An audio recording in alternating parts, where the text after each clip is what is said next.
What's going on, you guys? Theo here with the big review, back yet again with another King of Fighters All-Star video, and today we have a few news tidbits and then we're going to go ahead and get into the Lunatic Guild Raid. But before we do, make sure you smash that like button and subscribe. Helps me out a ton as a new YouTuber. We are just shy of 600 subscribers, so let's go ahead and get into it. So, wanted to go ahead and remind you guys, Hall of Elements has reset. As you can see here, this is what I got this month, and everybody should be different for the most part, but hopefully you guys did better than me because I really didn't get a whole lot of anything I'm interested in. I might end up going for this Kyo as well as the Leona memory. I don't know. I'm pretty close on them. We can actually take a look since we haven't done this in a while and see where I'm at as far as characters I'm still working on. But yeah, I was really hoping for Orochi Iori. However, you'll see here, this is kind of what I've got going on as far as my memories right now. I'm pretty cleared out for now with the 7 Nights collab requiring so many invites and envelopes to be made. But so as far as characters I'm still working on, I do want to finish up Kyo here, so I do still need 4 memories. Like I said, I can pick up the one that is in my Hall of Elements this month. Other characters I'm working on, I would definitely like to get Jeanette done and make sure that I get her at least to a point where I can use her in some higher difficulty stuff. I did finish Eileen. She is now at level 5 Awakening. As far as Elisabeth here, I'm still on the fence as to whether or not I want to go any further and get more memories for her. I kind of want to do it, but I'm still really nervous because I really like Mian and would like to have her as well. And I really don't want to use my rubies over my tokens, so I don't know. We'll see. I might go back in. We'll be able to see some game footage of her today when we take a look at Lunatic Guild Raid, but I'm enjoying her. She's a pretty good character. She does really good damage, but other characters here that I want to finish, obviously, this is priority 1. I really need one more memory for him. I'm 1 away. Ah, man. If this game would just be nice to me for once and just give it to me. But yeah, that's pretty much the characters I'm still kind of working on at this point. Nobody else really sticks out as somebody that I'm prioritizing. I would like to finish, like I said, this Jeanette. I would like to get her at least to like level 3, level 4 Awakening so that I could use her in higher difficulty stuff, but outside of that, maybe another Orochi Leona. I might pick up this Leona's memory just to continue to build her up slowly here. I haven't ever gotten to play around with her too much, but yeah, so that's pretty much where I'm at. But let's go ahead and take a look here at some of this Lunatic Guild Raid footage that I was able to get. So, as far as my initial observations on Lunatic Guild Raid, it's definitely a lot more difficult. Okay, as far as what you're looking at with Lunatic Guild Raid, basically this Rugal just does a lot of damage. So it's really more so a case where with him, as opposed to the other difficulties, you're going to have to dodge a little bit more. Now, none of his animations or any of his sequences are really that vastly different from what you would see in the other difficulties, but really the team that I've been kind of using so far to pretty good success has been the Boss Syndrome Rugal, Gonitz, and then the Elisabeth, obviously, for the Starlight. And Elisabeth does a really good job. She's pretty decent overall for this, even at level 1 Awakening. Now, she is kind of squishy, and really what you want to do with this is, like I said, you want to dodge as best you can, which can be tough, especially when you're coming off animations and he ends up catching you with a combo. It can kind of ruin your run, but really you just want to use Elisabeth to get the light dot on him and then just get her the heck out of there. Use maybe Gonitz to take the shield down, and then obviously with Boss Syndrome Omega Rugal having such a strong Awakening rotation, doing so much damage and having that extra 3 seconds, switch him in whenever the shield is down and try and get as much damage on this boss as possible. I am using, you'll notice my strikers. I would pay attention to those because those are important. I'm using strikers with heals, specifically ones that help heal the rest of the team in the background. And that's in order to kind of get my characters a little bit further into these fights, because even Boss Syndrome Rugal will go down to this Rugal at Lunatic difficulty just because of the sheer amount of damage. So it really just comes down to making sure that you do everything that you can to keep these guys alive. But I don't know, so far I'm pretty happy with what I'm able to do with this. However, I will say that my opinions have not really changed as far as it pertains to Lunatic difficulty and whether or not you should be prioritizing it or not. I really don't think it should be your priority at this point. At least if you don't have a high awakening level Elisabeth, because I could see it being a situation where if you had a awaken level 4 or 5 Elisabeth where you're able to do 300 plus million damage on this, it being viable and making sense to do this. However, if you do not, you're going to have to use so many of your keys in order to even get yourself to some of the mid-tier boxes that I would just stick with Expert at that point. Like I've said in the past, you can still get the Starlight stones from the Expert difficulty boxes if you get to the final one.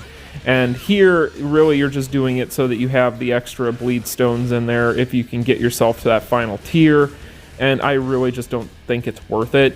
It can be a bit of a struggle to get through these runs against him, because, like I said, he just does so much damage. He is a little bit more aggressive, too, it seems like. Now, one saving grace to him is I do feel like he doesn't use his stun as often. He'll use it about once per kind of rotation after his shield comes back up. So if you can kind of time it to where maybe you just throw in, if you're using a team like this one, your Boss Syndrome Omega Rugal and let him soak it. That way he can then use his finisher and heal up a lot of that damage. That's helpful, because really Gonitz and Elisabeth are going to get, I believe it only takes 2 of those stun shots to really get them to the point where they're in the danger zone. So yeah, you don't want them on the highway to the danger zone. Don't do that. But it's not my favorite thing in the world to do, but at the same time, I do feel kind of I kind of feel like I want to go in on her more and get a few more memories. It would be nice to get her at least to A3. I feel like if she were at A3, that she would be in a really good spot as far as this goes, and I would be able to do this a little bit more reliably.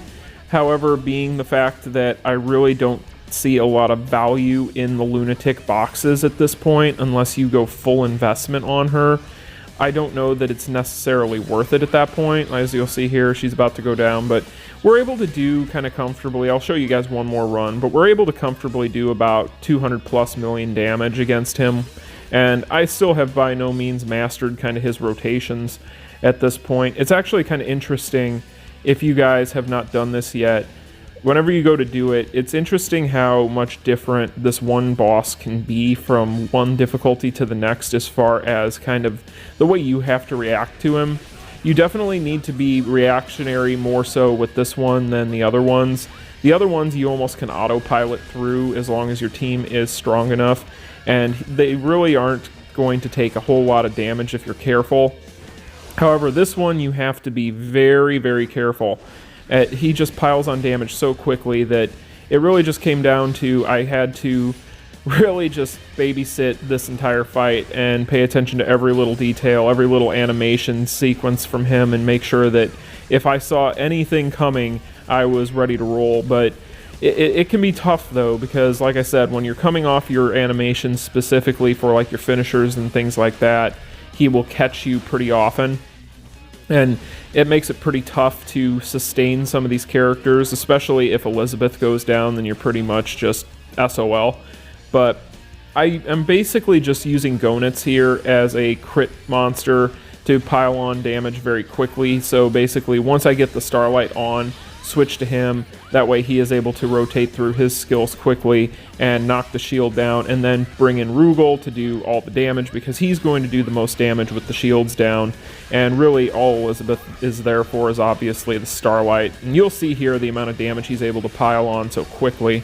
This is where you're going to do all your damage. So you basically have to rely on Boss Syndrome Omega Rugal for this in order to be able to kind of get yourself to a respectable number. I really don't know how much luck anyone would have without him for this. I'm sure that you could do at least somewhat decent numbers, but without the Boss Syndrome character kind of in the background doing all the damage for you in that awakening rotation, having that extra 3 seconds when these shields are down and he's stunned, it's kind of difficult to see people doing a ton of damage. Now, as you saw right there, he does still have the bug where you're able to stay away out of the damage if you hit your finisher right as he brings up his stun animation. So again, we've talked about that in the past. If you can time it, if you have your finisher ready, right as he stuns you, if you hit that finisher, then typically he will not do damage to you, which is of the utmost importance in this version of this character. If you're able to do that, then that is going to save you a lot of problems. Now, it's definitely not going to be easy because that little exploit is a little bit difficult to time, and it requires kind of split-second reflexes. I'm not even able to do it every single time. So it's one of those things, if you can practice it, if you can get yourself to a point where you can kind of foresee when he is about to throw his arms down and do that animation, you can time it to where you can avoid some of the damage against him, which will save your run a lot of the time. But it's going to be tough for you to time that. So practice it, see if you can do it. It is useful to have it, but it is interesting that that has transferred over to this version as well, so you can still do that. And this run here was pretty decent. Unfortunately, just got to the point where I wasn't able to do much more damage than that first run I showed you, because, again, he just doesn't stay stunned long enough to be able to kind of pile on as much damage as I would like sometimes. But overall, not super difficult, but more annoying than anything, I would say. This version is just more of a pain in the butt to do. So, still, in my opinion, not really worth doing it every day, not unless you have Elisabeth really high awakening. But let's go ahead and do some short summon sessions here, and really we'll just do some ticket summons and then we'll move on. I just figured I would throw this in here. We have a few more things I wanted to do in this one today, actually, because I haven't opened any of these imprint stone boxes. So we're going to go ahead and we're going to do that as well and see if we get anything good. I would like to get some of the power charge ones, but who knows? I'll probably end up with nothing but garbage, as per usual with any of these imprint stone boxes. Yeah, I didn't get the ones I wanted, but this one's decent. This one's low-key okay. Like, some of these are pretty outdated now. The R-stones, as we all know, are definitely more useful, but that blue stone for the hexagon is actually half decent. At the same time, though, looking at the rest of these, yeah, the rest of these I would rather use R-stones. Not gonna lie. Even the hexagon blue stone, I'd rather use R-stones, even though that one is actually half decent. If you're on a budget and you don't have a lot of R-stones, that blue hexagon... Ah, shit. Alright, we're back. So, yeah, that's a problem in this game right now. If you guys didn't know, that happens when you try to use your tickets for cards, and even I think if you do a multi on the cards in general with rubies. But as you see, it was a banger. We ended up getting an Akane card as well as, well, an Odds of Fun Type 3, which, whatever. But we did get another Akane card, which, yeah, of course we did. We only have about 20-something Akane cards total. But yeah, so that bug there, yeah. Just, we're going to ignore that ever happened, and move on to opening up these fighter summon tickets and seeing if we get anything decent. Hopefully get a FES, hey, we got a FES, look at that. Hopefully it's something good. Iori, please. Oh, no. No. Don't want that. I feel like I'm being trolled by her. Kim, why do you always troll me? I get so many of her memories. I could have A5'd her a long time ago. I'm not doing it, though. She is going to stay at Awakening level 1, and she's going to like it. I'm not doing it any more than that. And this is a dead multi. Dead multi. We got a gold. Who is it? Oh my god, I'm being trolled by Kim.